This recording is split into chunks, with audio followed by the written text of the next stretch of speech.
সুন্নাহর বিভিন্ন নাম, এই হলো সুন্নাহর পরিভাষা। অর্থাৎ রাসূল যা করেছেন, যা বলেছেন, যা দেখেছেন, যা দেখিয়েছেন, তার সামনে যা ঘটেছে এবং তিনি যেই ভূমিকাটা নিয়েছেন, সেটাই হচ্ছে সমগ্র মানব জাতির জন্য একটা আদর্শ, একটা মডেল। ওই অনুযায়ী উম্মতের সমস্ত মানুষকে জীবন যাপন করতে বলা হয়েছে, এর নাম হচ্ছে সুন্নাহ। যেহেতু সময়ে বুঝতে পেরেছেন 45 মিনিট সময়ের জন্য আমি অনেক জিনিসকে ছেড়ে ছেড়ে অতি প্রয়োজনীয় জিনিসগুলো বলছি। তাহলে সুন্নাহ সম্বন্ধে স্বয়ং আল্লাহ রাব্বুল আলামিন কোরআনে আদেশ করেছেন, আমার ইতাআত করো, আমার রাসূলের ইতাআত করো, ইত্যাদি ইত্যাদি। এবং বেশ কিছু আয়াতে সতর্ক এবং সাবধান করা হয়েছে, যদি কেউ সুন্নাহ থেকে বিমুখ হও, যদি আমার রাসূলের অনুসরণ করা থেকে কেউ বিমুখ হও, তাহলে আমি তার জন্য কি কি ব্যবস্থা রেখেছি সেই আয়াতগুলি দু চারটি আমি পাঠ করে আপনাকে শোনাচ্ছি।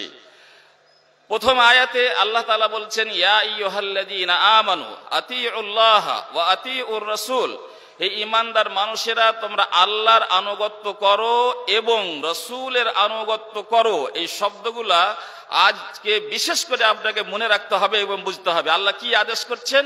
আমার আনুগত্য করো এবং আমার রাসূলের আনুগত্য করো।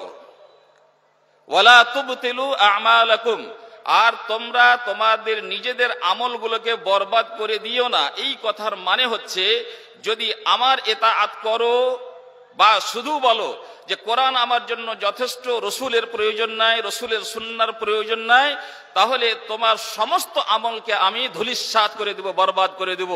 তোমার সেই আমলের আমার কাছে কোনো মূল্য থাকবে না।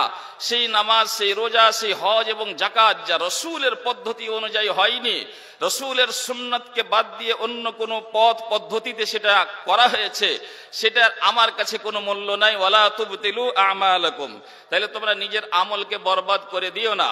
যারা শুধু বলে কোরআন আমাদের জন্য যথেষ্ট, সুন্নাহর কোনো প্রয়োজন নাই, তারা যতই তাহাজ্জুদ পড়ুক না কেন, যতই হজ উমরা করুক না কেন, তাদের মতো করে আল্লাহ রাব্বুল আলামিনের কাছে তার বিন্দু মাত্র কোনো মূল্য নেই।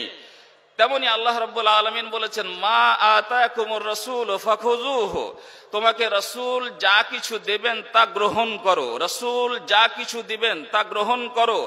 এরা বলছে যে রাসূলের কোনো প্রয়োজন নাই, আল্লাহ বলছেন তোমাকে রাসূল যা দিবেন তা গ্রহণ করো। ওমা নাহাকুম আনহু ফান্তাহু, আর যেই সমস্ত জিনিস থেকে তোমাকে বিরত থাকতে বলবেন সেই সমস্ত জিনিস থেকে বিরত থাকো। কোরআন যদি যথেষ্ট হবে, তাহলে রসুল আবার কি দিবেন? রসুলের কাছে যদি দেওয়ার মতো কিছুই না থাকে, তাহলে আল্লাহ রাব্বুল আলামিন আদেশ কেন করলেন যে রসুল যা দিবেন তা তুমি গ্রহণ করো, যার থেকে নিষেধ করবেন তার থেকে দূরে থাকো।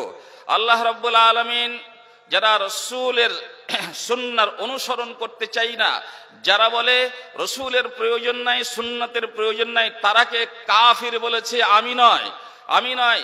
যারা দাবি করেছে আমরা আহলে কোরআন, আমরা কোরআন পড়ছি, সেই কোরআনের ভিতরেই লেখা আছে যে যারা রসুলের সুন্নাহ থেকে বিমুখ হবে তারা কাফির। আল্লাহর ভাষা শুনুন, কুল আতিউল্লাহ ওয়ার রাসূল, কুল আতিউল্লাহ ওয়ার রাসূল, হে নবী আপনি বলে দিন যে আল্লাহর আনুগত্য করো এবং রাসূলেরও আনুগত্য করো। ফাইন তাওয়াল্লাউ, তারা যদি মুখ সরিয়ে নেয়, মুখ ফিরিয়ে নেয়, তারা যদি সেটাকে না মানে, ফাইন্নাল্লাহা লা ইউহিব্বুল কাফিরিন, তাহলে আল্লাহ রাব্বুল আলামিন কোনো কাফেরকে পছন্দ করেন না। তাহলে এখানে কাফের কারাকে বলা হলো? যারা রসুলের আনুগত্য থেকে মুখ ফেরানোর চেষ্টা করবে, যারা এই কথা বলবে রসুলের প্রয়োজন নাই, হাদিসের প্রয়োজন নাই, হাদিস মানা যাবে না, তারাকে আল্লাহ বললেন ফাইন্নাল্লাহা লা ইউহিব্বুল কাফিরিন, আল্লাহ রাব্বুল আলামিন কোনো কাফের ব্যক্তিকে পছন্দ করেন না। সুন্নাহ ছাড়া, হাদিস ছাড়া মুমিন হওয়া সম্ভব নয়। যে বলবে রসুলের প্রয়োজন নাই, সুন্নাহর প্রয়োজন নাই, তার ঈমান আল্লাহর কাছে গ্রহণযোগ্য নয়, এটা আমার কথা নয়। যারা দাবি করে আমরা কোরআনপন্থী, তাদের এই কোরআনে লেখা আছে, লেখা আছে ফালা ওয়া রাব্বিকা লা ইউমিনুন, তোমার প্রতিপালকের কসম, আল্লাহ কসম খেয়ে খেয়ে বলছেন ফালা ওয়া রাব্বিকা, তোমার প্রতিপালকের কসম, তারা অতক্ষণ পর্যন্ত মুমিন হতে পারে না হাত্তা ইউহাক্কিমুকা ফীমা শাজারা বাইনাহুম, যতক্ষণ না তারা তোমাকে ফাইসালাকারী হিসেবে মেনে নিবে ওই সমস্ত আপসের ঝগড়া এবং বিবাদে যা মানুষের মাঝে উৎপন্ন হয়ে থাকে। সুম্মা লা ইয়াজিদু ফি আনফুসিহিম, এবং তুমি যা ফাইসালা করে দিবে সেটা সন্তুষ্ট চিত্তে তা গ্রহণ করে নিবে। এই জন্য যেটা রসুলের ফাইসালা, এই জন্য যেটা আল্লাহর ইঙ্গিতে হওয়া ফাইসালা, সেখানে কোনো সংকীর্ণতা বোধ চলবে না, সেখানে কোনো কষ্ট করা চলবে না। ফি আনফুসিহিম হারাজাম মিম্মা কাযাইতা ওয়া ইউসাল্লিমু তাসলিমা, এবং হাসতে হাসতে হাসি মুখে সেটাকে বরণ করে নিবে, যেহেতু এটা রসুলের ফাইসালা। তাহলে বুঝা গেল রসুলকে যে অমান্য করবে, রসুলের হাদিসকে যে অমান্য করবে বিভিন্ন ধরনের মন গড়া ভিত্তিহীন যুক্তির মাধ্যমে তারা কোনোদিন মুমিন হতে পারে না। তারপরে আল্লাহ রাব্বুল আলামিন আরো বলেছেন শ্রেষ্ঠ আদর্শ হচ্ছে মুহাম্মদুর রাসূলুল্লাহ সাল্লাল্লাহু আলাইহি ওয়াসাল্লামের আদর্শ। আল্লাহ তো বলেনি যে শ্রেষ্ঠ আদর্শ হচ্ছে আল্লাহর আদর্শ, আল্লাহ তো আসেনি, তার চাইতে ঊর্ধ্বে তিনি মহান। আদর্শ কি? তার চাইতে বেশি মহান। কিন্তু তার মনোনীত রসুলকে, যাকে আল্লাহ স্বয়ং পাঠিয়েছেন, তাকে এই মর্যাদা দিয়েছেন যে তাকে বলা হয়েছে শ্রেষ্ঠ আদর্শ, দ্য বেস্ট মডেল। পৃথিবীর যত মডেল থাকতে পারে, যত আদর্শের কথা থাকতে পারে, মুহাম্মদুর রাসূলুল্লাহ সাল্লাল্লাহু আলাইহি ওয়াসাল্লামের চাইতে উত্তম কোন আদর্শ হতে পারে না। শুনুন মহান আল্লাহ কি বলছেন, লাকাদ কানা লাকুম ফি রাসূলিল্লাহি উসওয়াতুন হাসানা, এগো তোমাদের জন্য আমি রসুলের মধ্যে উত্তম আদর্শ রেখেছি, শ্রেষ্ঠ আদর্শ রেখেছি, যাকে অনুসরণ করে মানুষ ইহকালে এবং পরকালে ধন্য হবে। কাদের জন্য আদর্শ রেখেছি? লিমান কানা ইউমিনু বিল্লাহি ওয়াল ইয়াউমিল আখির, যারা আল্লাহর উপরে বিশ্বাস করে, যারা আখিরাতের উপরে বিশ্বাস করে, তারা মুহাম্মদুর রাসূলুল্লাহ সাল্লাল্লাহু আলাইহি ওয়াসাল্লামকে শ্রেষ্ঠ আদর্শ মনে করবে এবং করতেই হবে। যদি কোনো মানুষ মুহাম্মদুর রাসূলুল্লাহ এবং তার সুন্নাহকে যদি অনুসরণ যোগ্য না মনে করতে পারে, তাহলে সে শ্রেষ্ঠ আদর্শ থেকে দূরে সরে যাচ্ছে। এবং যারা কোরআনের দাবিতে, কোরআনপন্থী হওয়ার দাবিতে যারা এই কথা বলে রসুলের প্রয়োজন নাই, সুন্নাহর প্রয়োজন নাই, তাহলে শ্রেষ্ঠতম নয়, নিকৃষ্টতম আদর্শে তারা পতিত আছে, তাতে কোনো সন্দেহ নেই। আর রসুলকে বাদ দিবেন তো কাউরির তো আদর্শ ফলো করবেন, তাহলে রসুলকে বাদ দিয়ে যারই তুমি কথা মানো। আমি একটু পরে আলোচনা করব আহলে কোরআনদের নেতা যারা, আহলে কোরআনকে টিকিয়ে রেখেছে যারা, তার ঐতিহাসিক আলোচনায় আসব। আমাদের ভারতবর্ষে তার ওস্তাদ হিসাবে দেখা গেছে স্যার সৈয়দ আহমদ খান। এখানে অনেক কলেজ ইউনিভার্সিটি পড়ুয়া ছেলেপিলে আছেন। স্যার সৈয়দ আহমদের উপরে আমি কোনো কটাক্ষ করছি না, ইতিহাসের সত্য কথা বলছি। স্যার সৈয়দ আহমদ খান হচ্ছেন এর অগ্রনেতা। এবং তারপরে পরে মৌলভী চেরাগ আলী, তারপরে পরে মৌলভী আব্দুল্লাহ জাকরালভী, তারপরে পরে খাজা আহমদউদ্দিন আমৃতসরি, তারপরে হাফিজ আসলাম জয়রাজপুরি, যার অনেক নিজামিয়া মাদ্রাসাতে একখানা বই পড়া হয় তারিখুল উম্মাহ। হাফিজ আসলাম জয়রাজপুরি তিনি হচ্ছেন আহলে কোরআনদের মহানেতা।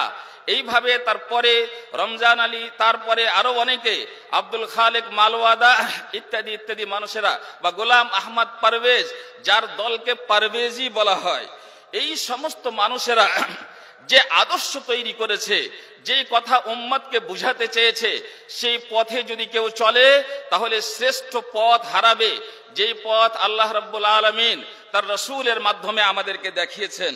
এইভাবে অনেক আয়াতের মধ্যে আল্লাহ রাব্বুল আলামিন বলেছেন যে জান্নাতে প্রবেশ করা যাবে না রসুলের অনুসরণ ছাড়া। যারা রসুলের অনুসরণ থেকে বিমুখ হবে তারা জান্নাতে যেতে পারবে না। আল্লাহ রাব্বুল আলামিন বলেছেন মাইয়ুতির রাসূল ফাকাদ আতা আল্লাহ। এখানে আল্লাহ রাব্বুল আলামিন নিজের আনুগত্যকে রাসূলের আনুগত্যের উপরে ডিপেন্ডেন্ট করেছে, অর্থাৎ নির্ভরশীল করেছে। বা অন্য ভাষায় সহজ করে বলতে গেলে আল্লাহ তাআলা বলতে চাইছেন, আমার আনুগত্যের যদি কেউ দাবি করতে চাও যদি কেউ এই কথা বলতে চাও যে আমি আল্লাহকে মানি, তাহলে তার প্রথম শর্ত হলো আমার পাঠানো রসুলের আনুগত্য করে দেখাও। যে রসুলের আনুগত্য করতে পারবে না, সে আমার আনুগত্য করার দাবি করিও না। আল্লাহ তাআলার ভাষা লক্ষ্য করেন, মাইয়ুতির রাসূলা, যে ব্যক্তি রসুলের আনুগত্য করতে পারবে, মাইয়ুতির রাসূলা ফাকাদ আতা আল্লাহ, সে যেন আল্লাহর আনুগত্য করতে পারবে। যে রসুলের আগে তাহলে কাকে রাখা হয়েছে? যে রসুলকে মেনে দেখাতে পারবে সেই একমাত্র এমন যোগ্যতা অর্জন করবে যে আল্লাহর ইতাআত করবে। ওমান তাওয়াল্লা ফামা আরসালনাকা আলাইহিম হাফিজা, আর যে সেখান থেকে মুখ ফিরিয়ে নেবে, তা আমি তোমাকে পুলিশ দারোগা করে পাঠাইনি, এটা আমার উপরে ছেড়ে দাও। এই ভাষা ভঙ্গিমা কখন কে কাকে বলে? আমার জন্য ছেড়ে দাও, বেটাকে দেখে নিব। তার মানে এইটা এক ধরনের ধমক যে যারা আল্লাহর রসুলের আনুগত্য বাদ দিয়ে আল্লাহর আনুগত্যের দাবি করতে চাইবে, তার বিচার আল্লাহ নিজেই করবেন। বুঝতে পারছেন? এই মর্মে রাসূলুল্লাহ সাল্লাল্লাহু আলাইহি ওয়াসাল্লাম অনেক কথা বলেছেন। তার শুধু একটাই কথা বলি, সময়ের অভাব। মান আতাআনি ফাকাদ আতা আল্লাহ। রাসূলুল্লাহ সাল্লাল্লাহু আলাইহি ওয়াসাল্লাম বলছেন, যে ব্যক্তি আমার ইতাআত করবে, আমার আনুগত্য মেনে নিতে পারবে, সে যেন আল্লাহর আনুগত্য করলো। মান আতাআনি ফাকাদ আতা আল্লাহ। আরেকটি হাদিসের মধ্যে রাসূলুল্লাহ সাল্লাল্লাহু আলাইহি ওয়াসাল্লাম দ্ব্যর্থহীন ভাবে এই কথা ঘোষণা করেছেন যে জান্নাতে যাওয়া সম্ভব হবে না গো, জান্নাতে যাওয়া সম্ভব হবে না যতক্ষণ না তুমি আমার আনুগত্য করবে। কারণ আমি বলে কেউ নয়, আমি যেহেতু আল্লাহর প্রেরিত রাসূল, আল্লাহ আমাকে এই কাজের জন্যই পাঠিয়েছেন, এই দায়িত্ব দিয়ে পাঠিয়েছেন। আমার ইতাআত মানে আল্লাহর ইতাআত, আল্লাহর পক্ষ থেকেই আমি সব কিছু বলি। ওমা ইয়ানতিকু আনিল হাওয়া ইন হুয়া ইল্লা ওয়াহয়ুন ইউহা, আমার মুখ থেকে কোনো কথা ওহী ছাড়া বের হয় না। এক সময়ে আব্দুল্লাহ ইবনে আমর ইবনে আল আস রাদিয়াল্লাহু তাআলা আনহু আল্লাহ রসুলের মুখ থেকে যা যা শুনতেন তা লিখে নিতেন, যা যা শুনতেন তা লিখে নিতেন। কুরাইশ বংশের কিছু মানুষেরা আব্দুল্লাহ ইবনে আমর ইবনে আসকে একটু ধমক দিলেন, আরে তুমি সব কথাই কেন লিখছো? আল্লাহ রসুল কোনো সময় হাসছেন, কোনো সময় রাগের অবস্থায় থাকেন, সবটাই কি শরীয়ত নাকি? সবটাই কিছু লিখতে লাগলে একটু ধমক চমক দিয়েছেন, তখন তিনি থেমে গেছেন।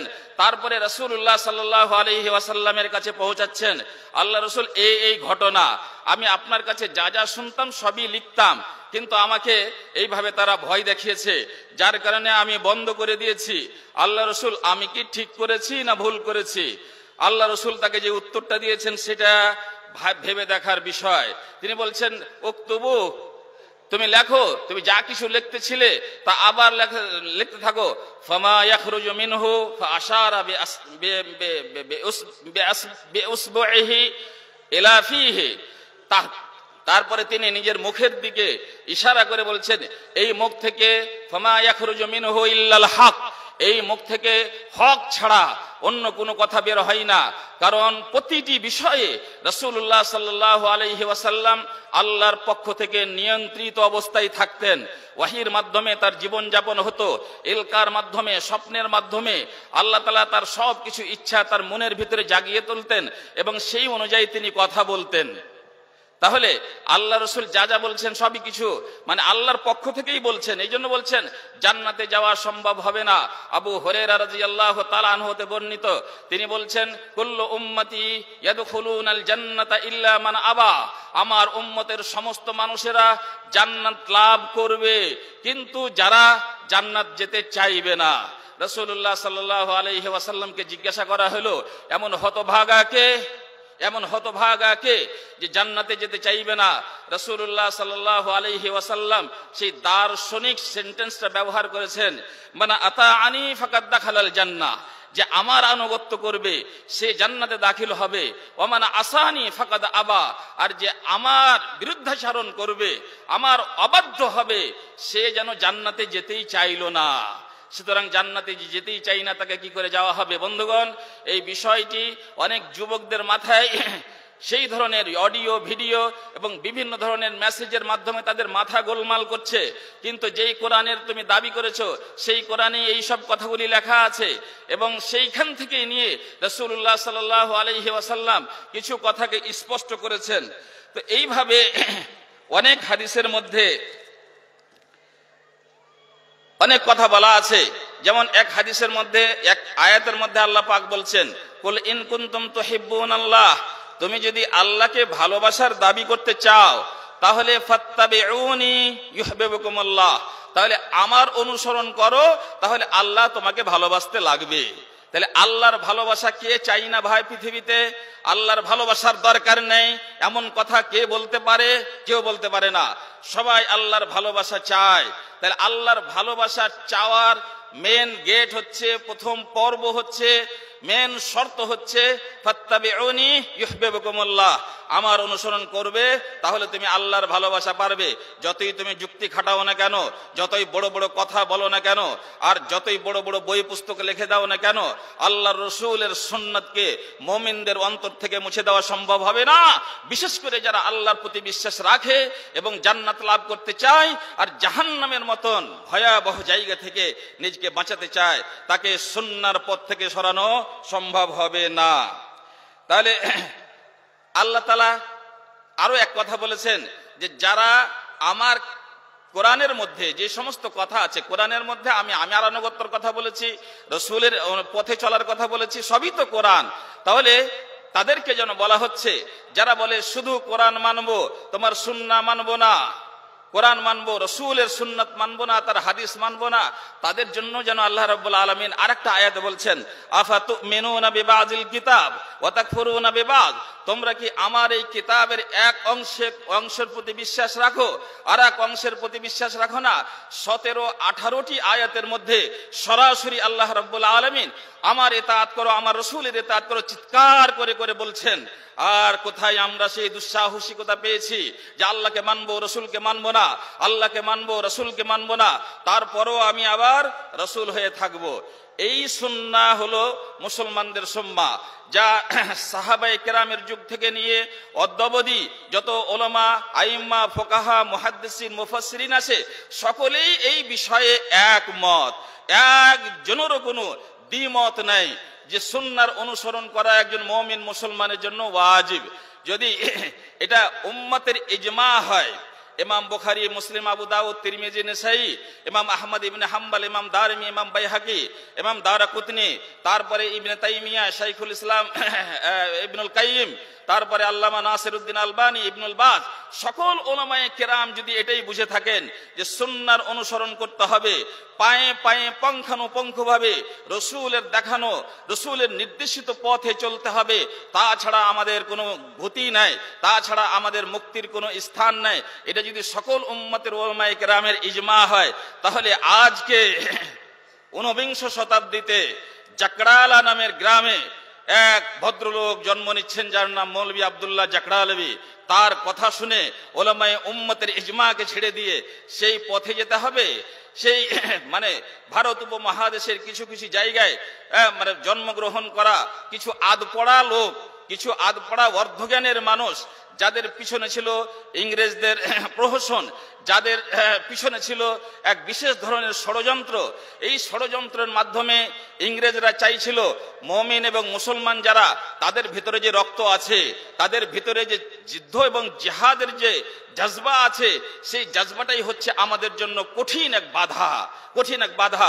অন্যান্য ধর্মের মানুষদের ধর্মের ঠিকানা নাই, তাদের সেন্টিমেন্টের ঠিকানা নাই, তারাকে বিভিন্নভাবে অল্প অল্প করে রুটি পাউরুটি দিয়ে ভুলিয়ে নেওয়া যাবে, এবং এটাই হচ্ছে ঐতিহাসিক সত্য কথা যে তারা অন্যান্য ধর্মের মানুষদেরকে ভয় করেনি, কিন্তু ভয় করেছিল সেই মুমিন মানুষদের থেকে, মুসলিম মানুষদের থেকে, যারা কোরআন ও হাদিসে জিহাদের কথা পড়েছে, যারা বলেছে কোনোদিন কোনো কাফেরকে বরদাস্ত করবে না, কোনো কাফের শাসনে অনুশাসনে ইসলামের প্রতি আমল করতে বাধা দিলে, তোমার রবের পথে চলতে বাধা দিলে তার বিরুদ্ধে জিহাদ করো। যারা এই কথা পড়ে রেখেছে তারা তো ভবিষ্যতে আমাদের জন্য বিপদ হয়ে দাঁড়াতে পারবে।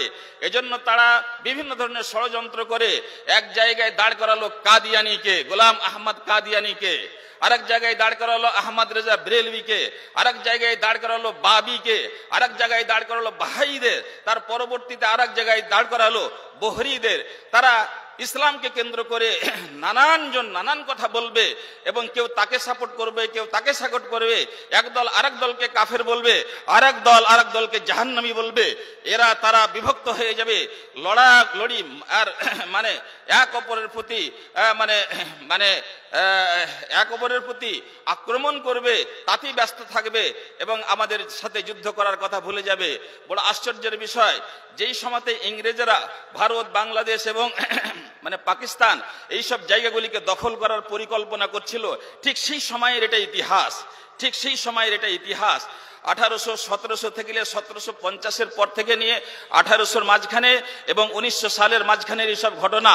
এবং ঠিক এই সময়তে যে প্রেক্ষাপটটা তৈরি হয়েছিল লাহোরের মতো জায়গাতে, পাকিস্তান আর বাংলাদেশ ভারত যখন ভাগ হয়ে গেল, লাহোরের মতো জায়গাতে একটাই সিটিতে জামাতে ইসলামীর অফিস, ওই সিটিতে আবার কাদিয়ানীদের অফিস, ওই সিটিতে আবার আরো অন্যান্য বিভ্রান্ত দলদের। আমি এখানে জামাত ইসলামীকে কোনোভাবে খাটো করতে চাই না, ওখানে মৌলানা মওদুদী রাহিমাহুল্লাহ ওই সময়ে বিশেষ করে এই আহলে কোরআনদের বিরুদ্ধে তিনি যথেষ্ট পদক্ষেপ নিয়েছিলেন এবং অনেক কিছু লেখালেখি করেছেন, অনেক তর্ক বিতর্ক করেছেন। যদিও আবুল আলা মওদুদী সাহেব মুনকিরিনে সুন্নাতদের জামাত থেকে পুরোপুরিভাবে বের হতে পারেননি, আংশিকভাবে সে কোনো না কোনো জায়গায় ওই জায়গায় থেকে গেছেন। মুনকিরিনে সুন্নাতের দল থেকে পুরোপুরিভাবে তিনি মুক্ত হতে পারেননি, কিন্তু আহলে কোরআনদের বিরুদ্ধে তিনি যথেষ্ট লড়াই করেছেন লেখার মাধ্যমে, তর্ক বিতর্কের মাধ্যমে। আমি শুধু বলতে চাইছিলাম যে ইংরেজরা যখন দখল করবে ভারতকে, ইংরেজরা যখন দখল করতে চাইছে বিভিন্ন শহর এবং এলাকাকে, তখন মুসলমানদের বিভ্রান্ত করার জন্য এই সব ছোট ছোট দলগুলিকে তৈরি করেছিলেন। আল্লাহ ভালো জানেন কার কতটা সম্পর্ক ছিল, কার কতটা লোভ লালসা ছিল আমরা জানি না, কিন্তু ইতিহাস বলছে এবং ঐতিহাসিক প্রমাণ আদি এই কথাই বলছে, তারা জানতে এবং অজান্তে ইংরেজদের সেই ষড়যন্ত্রের চক্রান্তে পড়েছিল। না হলে এক মুসলমান, এক মুমিন কি করে বলতে পারে আমি শুধু কোরআনকে মানবো, হাদিসকে মানবো না? রাসূলুল্লাহ সাল্লাল্লাহু আলাইহি ওয়াসাল্লাম বিশ্বব্যাপী এবং কিয়ামত পর্যন্ত এবং তার নবী হওয়ার পূর্বে যত নবী এবং রাসূল এসেছিলেন সকলের ইমাম, সকলের সরদার, সাইয়্যিদুল আউয়ালিন ওয়া সাইয়্যিদুল আখিরিন, সবারই তিনি ইমাম। আর তার আদর্শ নিয়ে যারা ইসলামের শত্রু তারাও প্রশংসা করতে বাধ্য হয়েছে, সেই রকম নবীর সুন্নাতকে তারা বিভিন্ন অজুহাতে অস্বীকার করতে পারে কেমন করে? যাই হোক, আমরা একটু পিছনে যাই যে হাদিস বা আল্লাহ রসুলের কথাকে অমান্য করার ইতিহাসটা কি। ইতিহাস বলার তো মোটেই সময় নাই, তবুও বলি। সর্বপ্রথম ইসলামী ইতিহাসে শিয়ারা দাঁড়ালো। শিয়ারা বলতে চাইলো যে না, আল্লাহর নবী, প্রথম কথা আল্লাহর নবী হওয়ার যোগ্যতা ছিল না তার, নাউজুবিল্লাহ। আলীকে নবী হওয়া উচিত ছিল এবং জিবরিল ভুল করে মুহাম্মাদের বাড়ি না গিয়ে আলীর বাড়ি না গিয়ে মুহাম্মাদের বাড়ি চলে গেছিলেন। এটা তো এক পর্ব গেল। এর পিছনে গুটি খেলছিল আব্দুল্লাহ ইবনে সাবা ইহুদি, গুটি খেলছিল ছদ্মবেশে, মুসলিম হয়ে বা ইসলাম গ্রহণ করেছিল, কিন্তু ভিতরে ছিল মারাত্মক ধরনের ইহুদি এবং ষড়যন্ত্রকারী। মুসলমানদের মাঝে তার গ্রহণযোগ্যতাকে টিকিয়ে রাখার জন্য ইসলামী কোন একটা কুলু ধরে থাকতো। আলী রাদিয়াল্লাহু তাআলা আনহু মহান, তার ছেলেপিলে মহান, তার পরিবার মহান। এই মহান ইস্যু খাড়ো করে মানুষের মাথায় একটা সুরসুরি জাগালো, ব্রেনে দেওয়ার চেষ্টা করলো যে মুহাম্মদ থেকে এরা মহান, আবু বকর থেকে এরা মহান, আলী এবং উসমান থেকে এরা মহান। এই মহান করতে করতে আবু বকর সিদ্দিক রাদিয়াল্লাহু তাআলা আনহুকে যখন খলিফা বানানো হলো, তখনই হলো প্রথম ইস্যু এবং রাগ যে আলীকে কেন খলিফা করা হলো না, আবু বকরকে কেন খলিফা করা হলো। বিভিন্ন অজুহাতে তারা যেহেতু ইমাম আলীর হক কেড়ে নিয়েছে, ইমাম আলীর কাছ থেকে অধিকার কেড়ে নিয়েছে, সেই জন্য তারা জালিম, তারা হলো খুব খারাপ এবং দুষ্ট মানুষ, জালিম তারা, কাফির তারা। এই জন্য তারাকে কাফির ঘোষণা করা দেওয়া হলো। আমাদের বিষয়ের সাথে যে পয়েন্টের সম্পৃক্ত সেটা হলো যে হাদিস বর্ণনাকারী কে? সাহাবী। হাদিস কার কাছ থেকে পাবো? সাহাবীদের কাছ থেকে পাবো। আর সাহাবীরাকে তো আমরা কাফির ঘোষণা করে দিয়েছি। সুতরাং এমন কাফির মুশরিকদের কয়েকজন সাহাবীকে বাদ দিয়ে সকলকে তারা কাফির এবং মুরতাদ মনে করতে লাগলো। তাহলে কাফির এবং মুরতাদদের বর্ণনাকে আমরা কিভাবে গ্রহণ করব? এই অজুহাতে প্রথমবার ইতিহাসে আল্লাহ রসুলের কথাবার্তা এবং সুন্নাতকে মানে পরিত্যাগ করার এবং তাকে বাদ দেওয়ার প্রথম ঘটনা ঘটে। তারপরে খাওয়ারিজেরা মানে সিফিনের যুদ্ধের পরে তাহকিমের এক ওয়াকিয়া হয়, সালিসি করার ওয়াকিয়া হয়। মুয়াবিয়া এবং আলী যখন বুঝতে পারলেন যে আমরা আপোষে লড়াই করে করে অনেক ধ্বংসের মুখোমুখি হচ্ছি, তো আমরা উভয় পক্ষ আলোচনা সমালোচনার পর এইটা ধার্য করলেন যে আমাদের মধ্যে দুজন সাহাবীকে দায়িত্ব দেওয়া হবে, তারা সালিসি হিসাবে যেই সিদ্ধান্ত নেবে সেই সিদ্ধান্ত আমরা উভয় পক্ষ মেনে নেব। যারা খাওয়ারিজ ছিল, খাওয়ারিজ মানে উগ্র মেজাজি, আমি গত সম্মেলনে এই ব্যাপারে ভাষণ দিয়েছি, তারা হলো বিদ্রোহী, উগ্র মেজাজি, কাউরির কথা শুনবে না। তারা বলল যে না, হুকুম তো চলবে আল্লাহর, হুকুম তো চলবে রসুলের, তাহলে মানুষকে কেন দায়িত্ব দেওয়া হলো? এত বড় যুদ্ধ চলছে, এই যুদ্ধ তো বন্ধ হয়ে যাবে। বন্ধ হতে দিতে তারা চাইছিল না, এই জন্য বললো না, হুকুম চলবে আল্লাহর, কালেমাত হাক্কিন উরিদা বিহাল বাতিল। কথাটা তো চমৎকার, কিন্তু তার পিছনে উদ্দেশ্য ছিল মন্দ। বলছে না না, আল্লাহর হুকুম চলবে, আল্লাহর কিতাব অনুযায়ী ফয়সালা হবে, কোনো মানুষের হাতে ফয়সালা দেওয়া যাবে না। সুতরাং যারা এই সালিসিটাকে যারা সমর্থন করলো, তাদের দৃষ্টিতে তারা কাফির হয়ে গেল। এবং হাদিস কার মাধ্যম দিয়ে আমরা পাবো? ওই সব সাহাবীদের মাধ্যম দিয়ে পাবো। তাহলে অধিকাংশ মানুষের সমর্থন ছিল যে এই সালিসিটার মাধ্যমে আমরা যুদ্ধ বিরতি করব এবং বন্ধ করে দিব। এখন হাদিস তো নেব, কিন্তু কার বর্ণনা আমরা কবুল করব? যারা কাফির হয়েছে আমাদের দৃষ্টিতে, তাহকিমের ঘটনা, সালিসির ঘটনাকে মেনে নিয়ে তারা প্রমাণ করেছে তারা আল্লাহকে নয় মানুষের করা ফাইসালাকে মানে। সুতরাং এমন লোকদের কাছ থেকে হাদিস নেওয়া যাবে না। এক এক অজুহাতে হাদিসকে বর্জন করার একটা দ্বিতীয় ঐতিহাসিক পর্ব এবং ঘটনা ঘটলো।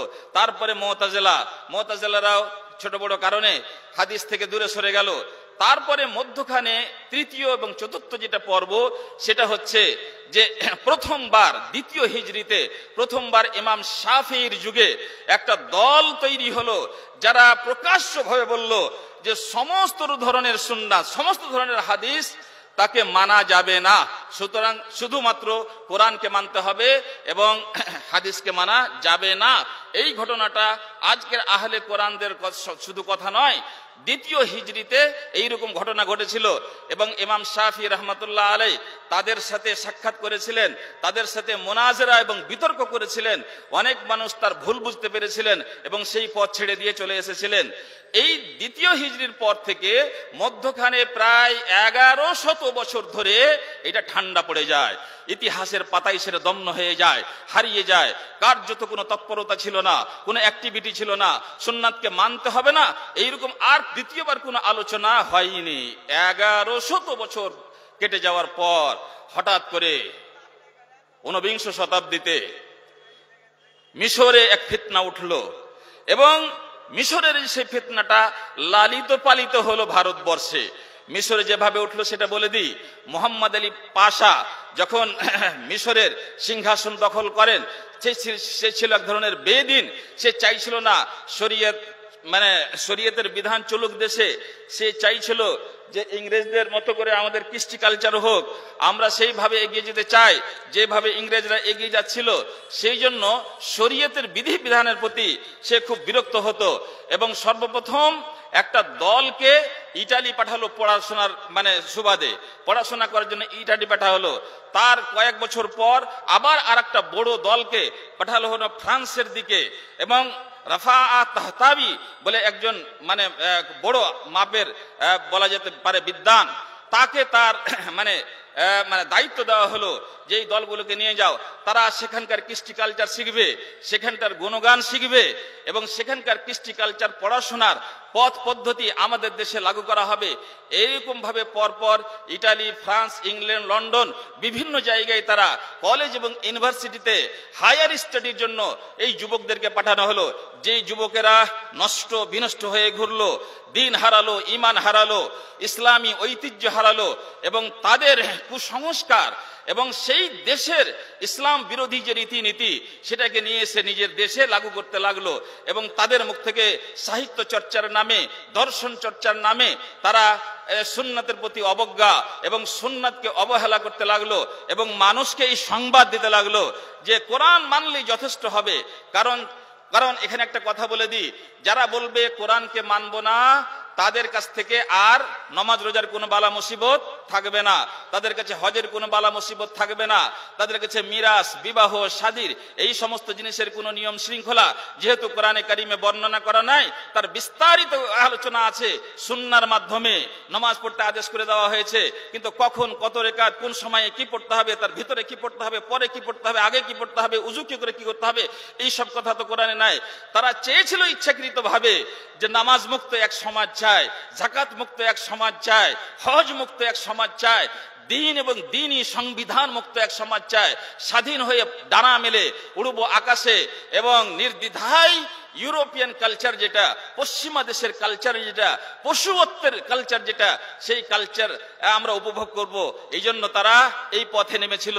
কোরআন মিষ্টি মিষ্টি কথা এবং দামি দামি কথা, কোরআন আমাদের জন্য যথেষ্ট, কোরআন হচ্ছে আল্লাহর বিধান এবং পূর্ণাঙ্গ বিধান এবং তারপরে সুন্নাতের কোনো প্রয়োজন নাই, এই আওয়াজটা সেখানে উঠলো এবং এসে পড়লো ভারতের আকাশে এবং লালিত পালিত হলো এখানে কার কোলে? স্যার সৈয়দ আহমদ খানের কোলে। স্যার সৈয়দ আহমদের ছোট্ট করে একটু ইতিহাস বলি, না বললেও হয় না, সময় অনুমতি দেয় না, কি যে করা যায়। স্যার সৈয়দ আহমদ দিল্লি শহরে 17 অক্টোবর 1817 সালে তার জন্ম হয়। ইসলামী রীতিনীতি অনুযায়ী তার বাবা মা তাকে মক্তবে মসজিদে পাঠায়, কিছু আরবি শিখে, কিছু ফার্সি, কমপ্লিট কোনো স্টাডি বা কোনো ডিগ্রি তিনি অর্জন করেননি, কিছু বই পুস্তক অবশ্যই পড়েছেন। তার বয়স যখন মোটামুটি 21 বছর 1837 সালে 38 সালে তখন তার বাবা মারা যান। তার বাবা ছিলেন মোগল সাম্রাজ্যের সরকারি তহবিল থেকে বেতনভুক্ত একটা লোক। তাহলে বাবা মারা যায় যখন, বেতন বন্ধ হয়ে গেল, কেমন মুমিন, কেমন ইমানদার।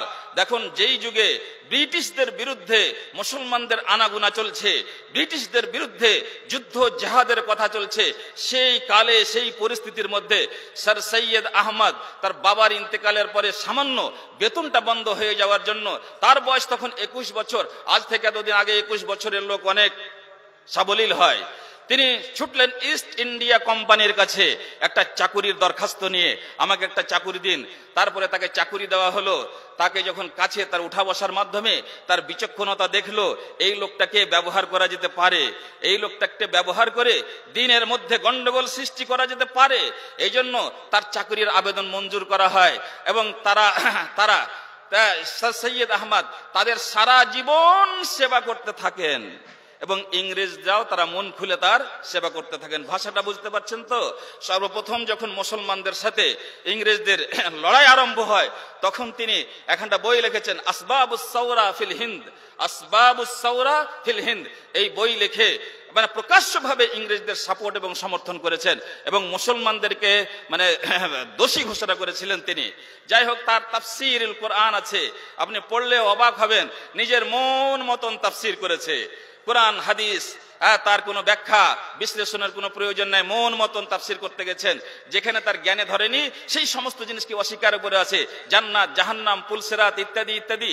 হযরতে মূসা আলাইহিস সালাতু ওয়াস সালামের যে আয়াতের ঘটনাটা আছে, ফজরিব বিআসাকাল হাজার ফানফাজারাত মিন হুসনাতা আশরাতা আইনা, হে মূসা তুমি এখানে পাথরটার উপর লাঠিখানা মারো, সেখান থেকে 12টা পানির চশমা জারি হয়ে গেল। বলছে এটা হতে পারে না, এটা হতে পারে না, এটা বিবেক বলছে না, এটা সায়েন্স এবং বিজ্ঞান বলছে না, সুতরাং এইরকম হবে না। তাহলে অলৌকিক যতগুলো ঘটনা আছে, মুজিজা আছে, সবকে অস্বীকার করে বসলো। আপনি সময় পেলে কোনো সময় তাফসীরে স্যার সৈয়দ আহমদ খান একবার পড়ে দেখবেন, আমাদের কাছে কত মহান সে ব্যক্তিটা। মহান হোক, আমরা তার মহানত্বের প্রতি কোনো ঝাল এবং কোনো জ্বলন পূরণে ব্যস্ত নয়, কিন্তু ইতিহাস সত্যটা তুলে ধরতে হবে। তাই বলছি, স্যার সৈয়দ আহমদ হাম কাহার, স্যার সৈয়দ আহমদ কাহা। অবশ্যই তার জীবনে কিছু আমাদেরকে দেওয়ার মতো কিছু জিনিস রয়েছে, কিন্তু যেগুলো থেকে আমাদেরকে বাঁচতে হবে সেগুলো জানতে হবে বন্ধুগণ। যাই হোক, এই স্যার সৈয়দ আহমদ খান প্রথমবার এই সাহস দেখালেন যে কোরআন হাদিসের বাইরে স্বাধীনভাবে কিছু বলা যায়, স্বাধীনভাবে কিছু বলা যায়। এই সাহস পেয়ে গেল মৌলভী চেরাগ আলী। মৌলভী চেরাগ আলীর পরে এই সাহস পেয়ে গেল মৌলভী আব্দুল্লাহ জাকরালভী। এক পায়ের ল্যাংড়া মানুষ, এক পায়ের ল্যাংড়া মানুষ একটু দুষ্ট হয় বেশি। এক পায়ের ল্যাংড়া মানুষ, সেখান থেকে সাহস পেয়ে গেল এবং চিন্তা গবেষণা করতে করতে করতে করতে তার একটা দল বানিয়ে ফেললো এবং সে প্রথমবার ঘোষণা করলো যে না, রাসূলের সুন্নাহ মানা যাবে না। এবং তিনি যে কথাগুলো লিখেছেন তার বইয়ে, সেটার ভাষাগুলো যদি আপনি শুনেন তা আপনার বরদাস্ত হবে না। বলছে যে अल्लाह ताला ने किताब नाजिल किया और अल्लाह ताला की किस किताब में पूरी इंसानियत के लिए जिस चीज की भी जरूरत हो सकती है वो सारी चीजें मौजूद है। उसके बाद किसी मोहम्मद की जरूरत नहीं थी जो इस किताब की तफसीर बयान करे। बर्दाश्त হবে আপনার? এই সব কথাগুলি তিনি লিখলেন এবং তার একটা দল তৈরি করলেন যার নাম রাখা হলো ফিরকাত আহলিল কোরআন, আহলি যিকর ওয়াল কোরআন। পরবর্তীতে তার পুরো ফিরকাটার নাম হলো ফিরকাত উম্মতে মুসলিম। উম্মতে মুসলিম, আমি প্রোনাউন্সিয়েশন কোথাও ভুল করছি না, ফিরকাত উম্মতে মুসলিম, আধখানি আরবি আর আধখানি উর্দু। তারপরে শব্দ লাগা হয়েছে আহলুল যিকর ওয়াল কোরআন, যারা জিকির মানে কোরআন ছাড়া অন্য কোনো কিছুকে মানবে না। তারপরে তার শিষ্য তৈরি হলো খাজা আহমদউদ্দিন আমরসারি। তার শিষ্যরা তার চাইতে বেশি সাবলীল, তার চাইতে বেশি শক্তিশালী। জুলুমাতুম বাযুহা ফাওকা বায শুরু করেছিল একরকম করে, তার চাইতে যোগ্যতা সহকারে খাজা আহমদউদ্দিন আমরসারি তিনি অনেক বই পুস্তক লিখে ফেললেন, অনেক উকালতি করলেন আর কোরআন সুন্নাত থেকে এই উম্মতকে বিচ্ছিন্ন করার চেষ্টা করে। আল্লাহর রহমতে সেগুলো সব ডেড লাইনে চলে গেছে। আব্দুল্লাহ জাকরালভির কোনো আলোচনা নাই, তার কোনো বই পুস্তক পৃথিবীতে পাওয়া যায় না। তবে পাওয়া যায় এক জায়গাতে, পাকিস্তানে একটা কাদিয়ানি লাইব্রেরি আছে, সেই লাইব্রেরির মধ্যে গেলে আব্দুল্লাহ জাকরালভির যতটি কিতাব আছে সব কিছু পাওয়া যাবে। আহমদউদ্দিন আমরসারি যতটি কিতাব আছে সেখানে পাওয়া যাবে। এই কি ঘটনা হলো? কাদিয়ানির সাথে এত প্রেম কেন? কাদিয়ানিরা তাদের সাথে এত প্রেম করছে কেন? কোথায় গোলমাল আছে যে কোথাও পাওয়া যায় না, বাজারে মার্কেটে কোনো দোকানে, কিন্তু কাদিয়ানির লাইব্রেরিতে এই ধরনের মানুষদের লেখা বই পুস্তক পাওয়া যায়। যাই হোক, তারপরে হাফিজ আসলাম জাইরাজপুরি, তার অনুসরণে এই নেতৃত্ব ঝান্ডা হাতে করলেন তিনি। এবং তারপরে মানে গোলাম আহমদ পারভেজ, এটা হলো আরো মারাত্মক এবং বিষাক্ত, যার অনুসারীদেরকে পারভেজি বলা হয়, পারভেজি বলা হয়। এখন দুটা ডেডলাইনে চলে গেছে, এখন বিশ্বে রমরমাজার চলছে আহলে কোরআনদের, যাদের সংখ্যা মোটামুটি লন্ডন, ব্রিটেন, ইংল্যান্ড থেকে নিয়ে ভারত উপমহাদেশ, বাংলাদেশ, পাকিস্তান এবং মিশর, লেবানন, এই সব জায়গা মিলিয়ে লক্ষাধিক তাদের অনুসারী হয়ে গেছে। আর বর্তমানে এই সব দিন কালগুলোতে, এই মাসগুলোতে তাদের মানে খুব জোরালো ভাবে অভিযান চলছে এবং শত শত নয়, হাজার হাজার নয়, লক্ষ লক্ষ যুবক যুবতীরা তাদের ফাঁদে পড়ছে, তাদের চক্করে এবং খপ্পরে পড়ছে। আল্লাহ তাআলা যেন তাদের হেফাজত করেন। তাহলে এইভাবে এই ভারতবর্ষের জায়গা পড়ে। এখন বর্তমানে যুবক যুবতীদের নায়ক যিনি, তিনি লন্ডনে বসে আছেন, মিস্টার সজল। মিস্টার সজল সেখানে বসে বসে, তার দাড়ি নাই, চুল নাই, জানি না নামাজ রোজা করে কি করে। নামাজ রোজা তো বিধান শেষ, কারণ সুন্নাত মানবো না ওই ঝামেলায় পড়বো, সুন্নাত মানবো না ওই ঝামেলায় পড়বো। নামাজ রোজার কোনো বালা মুসিবত নাই। দিব্যি প্যান্ট শার্টে এবং দাড়ি ছাঁচা লোক, যার নাম মিস্টার সজল, তিনি হয়েছেন বর্তমান যুগের যুবক যুবতীদের নায়ক এবং নেতা, যারা সুরসুর করে বেড়ায় কোরআন যথেষ্ট, কোরআন পড়লেই সব কিছু হবে। আপনাদের এই এলাকায়, পাকুড়ের এলাকায় একজন মহামানব ফেসবুকে খুব লেখালেখি করছে, আমি তার নাম বলছি না আজকে। যাই হোক, এই হচ্ছে তাদের ইতিহাস। তাদের যখন এটা বলল যে সুন্নাতকে মানবো না, হাদিসের কোনো প্রয়োজন নাই। আর কয় মিনিট আছে মাওলানা? আর কয় মিনিট আছে? হয়ে গেছে? আচ্ছা, তাহলে ছেড়ে দিই 2-4 মিনিটে। তাদের যেটা সুন্নাতকে ছেড়ে দিয়ে আর তো ব্যাখ্যা নেই। সুন্নাতকে যখন ছেড়ে দিল, তখন তাদের কাছে যে শরীয়ত, তাদের কাছে যে আকীদা, এই সব জিনিসগুলো রূপরেখা দাঁড়ালো, সেটা খুব মারাত্মক। আকীদার ব্যাপারে শিরকের ব্যাখ্যা করেছে এমন করে যে মানে কোনটা তাওহীদ আর কোনটা শিরক বোঝা বড় কঠিন। আখেরাতের বিষয়টি সেগুলোকে সবকে অস্বীকার করে বসে আছে। জান্নাত মানে এটা নয়, জান্নাত মানে ওটা নয়। জান্নাত মানে মানুষের জীবনের বিভিন্ন বিভিন্ন পর্ব এবং ধারা, একবার মরলো আরেকবার জীবিত হবে, আরেকবার মরলো আরেকবার জীবিত হবে, কোথাও না কোথাও পুনর্জীবন কিংবা আকীদায়ে তানাসুখ, যেটা তার সাপোর্ট হচ্ছে, সমর্থন হচ্ছে। তাদের মধ্যে একদল বলল যে না, কবরে যে লাশটা রাখা হয় তার সওয়াল জবাবের কোনো প্রশ্নই ওঠে না, কারণ বৈজ্ঞানিকভাবে একটা মানুষ মরে গেছে, সে আর কথা বলতে পারবে না, তাকে পাটাতন দিয়ে মাটি দেওয়া হয়েছে, তার কাছে কোনো কানেকশন নাই, সায়েন্টিফিক কোনো মানে অ্যাসেট নাই, যার থেকে এটা বোঝা যাবে যে সেই লোকটার সাথে কথা বলা যাবে। সুতরাং যে মরে গেছে, যাকে কবর দেওয়া হয়ে গেছে, তার কবরের ভিতরে সওয়াল জবাব মুনাকেশা এই সব জিনিস ফালতু কথা এবং ভিত্তিহীন কথা। আবার তাদের মধ্যে জানি না কি করে হাসর নসরকে মানে, কোরআনে তো ইয়াওমা নাহশুরুহুম এইসব শব্দগুলো আছে, তো যে কোরআনে যে কবরেই কথা বলতে পারে না, তাকে আল্লাহ তাআলা কেমন করে হাসরের দিন উঠাবে? আর যদি আল্লাহ তাআলা হাসরের দিন উঠাবার ক্ষমতা রাখেন, তাহলে কবরে উঠাবার ক্ষমতা কেন রাখেন না? ইত্যাদি ইত্যাদি। এদিক থেকে ওদিক, এদিক থেকে বকিতে লেগেছে। তাদের নমাজের যখন খবর নেওয়া হয়, তাহলে ভাই বলো ঠিক আছে সুন্নাহ মানবো না, আজ থেকে হাদিস মানবো না, তাহলে নমাজ টমাজের কি হবে? নমাজ পড়তে হবে না হবে না? হ্যাঁ হ্যাঁ পড়তে হবে, পড়তে হবে।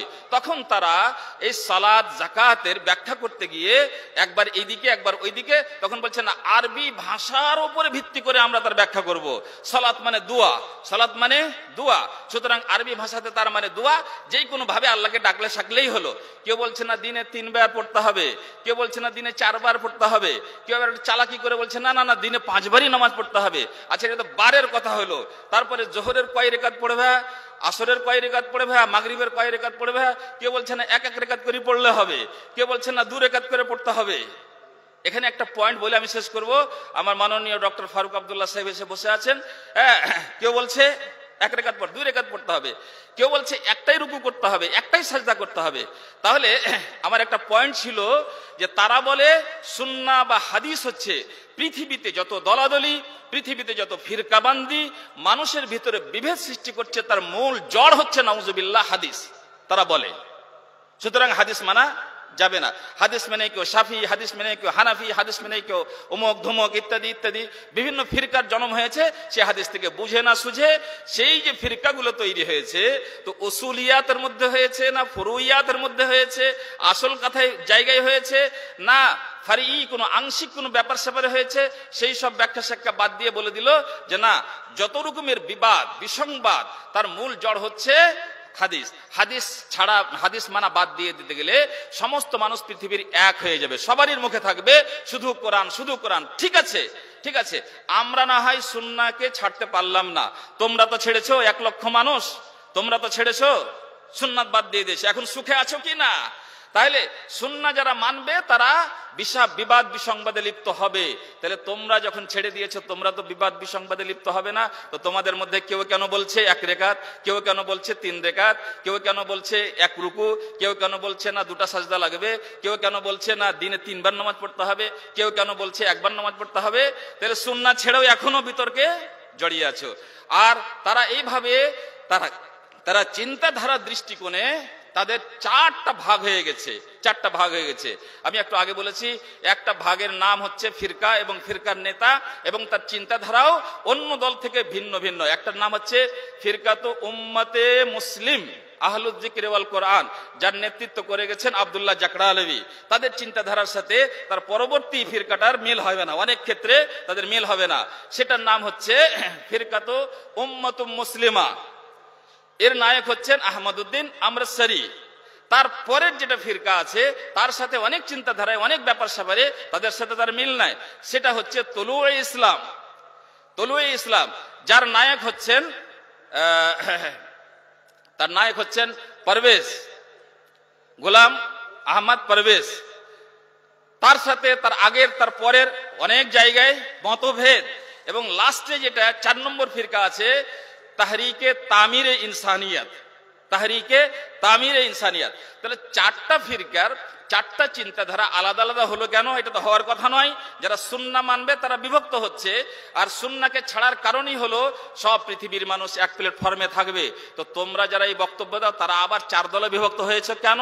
তার মানে হচ্ছে অসার কথা, অযুক্তিকর কথা, বাতিল কথা, মারদুদ কথা। সুতরাং আমাদের উচিত হবে এই সমস্ত কথার দিকে কর্ণপাত না করে আমাদের আল্লাহর কাছে 1000 নয় লক্ষবার শুকরিয়া আদায় করতে হবে। লাউলা আলহামদুলিল্লাহিল্লাযী হাদানা লিহাযা ওয়া মা কুন্না লিনাহতাদিয়া লাউলা আন হাদানাল্লাহ। আমরা যে ঈমানটা পেয়েছি, ইসলামটা পেয়েছি, আমাদের কোনো যোগ্যতার কর্তৃত্বের কারণে পাইনি। নিছকভাবে আল্লাহ তাআলা আমাদের প্রতি দয়া করেছেন বলে আমরা ইসলামের মুখ দেখতে পেয়েছি। আল্লাহর রহমত ছিল বলে আমাদের এই ভাগ্য খুলেছে যে আমরা ঈমানের দৌলত আমাদের নসিব হয়েছে। সুতরাং ঈমানের যেটা মানে ধারা, যেটা রাস্তা, সেটা হচ্ছে আল্লাহর ওয়াহি হচ্ছে কোরআন, আর আল্লাহর আরেক ওয়াহির নাম হচ্ছে সুন্নাহ। সুতরাং আমরা যদি আল্লাহকে ভালোবাসি, ইসলামকে ভালোবাসি, জান্নাতে যেতে চাই, জাহান্নাম থেকে বাঁচতে চাই, ইহকালে শান্তিতে থাকতে চাই এবং পরকালেও শান্তিতে থাকতে চাই, তাহলে আমাদের উচিত হবে সর্ব অবস্থায় আল্লাহর ইতাআত করে যেতে হবে এবং রাসূলের ইতাআত করে যেতে হবে।